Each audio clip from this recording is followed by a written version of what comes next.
কি হয়েছে তোমার? ফোন বন্ধ রাখো কেন? চলো আবির, আমরা পালিয়ে বিয়ে করে ফেলি। বাবা দীপকের সাথে আমার আগামী মাসে বিয়ে দিয়ে দেবে। সবকিছু খুব দ্রুত আগাচ্ছে। আমি সবকিছু ঠিকঠাক করে তোমাকে জানাবো, তুমি গুছিয়ে নাও। ঠিক আছে, কাল পরশুর মধ্যেই পালাতে হবে। সবকিছু খুব দ্রুত আগাচ্ছে, তো কোনো কিছু ঘটে যাওয়ার আগে আমি তোমার কাছে চলে আসতে চাই আবির।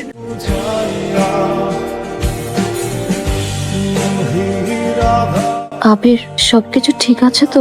অর্পা, আমরা কি কোনো ভুল সিদ্ধান্ত নিচ্ছি? কাজটা কি ঠিক হচ্ছে?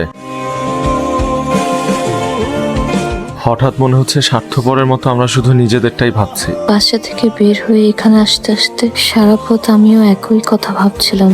মা যখন জানতে পারবে মা মারা যাক, বাবা স্ট্রোক করতে পারে। আমার বাসায় তো একই অবস্থা। রাগে অভিমানে মা কি করবে আল্লাহই জানে। আর বাবা তো লোক লজ্জার ভয়ে হয়তো এলাকায় ছেড়ে দেবে। আমরা কি তাদের সাথে ঠিক করছি আবির? ঠিক হচ্ছে না জানি, কিন্তু এর বিকল্প কি করব আমরা? প্রাপ্তির হিসাবটা আমরা আমাদের দিয়েই মাপছি। তুমি যেমন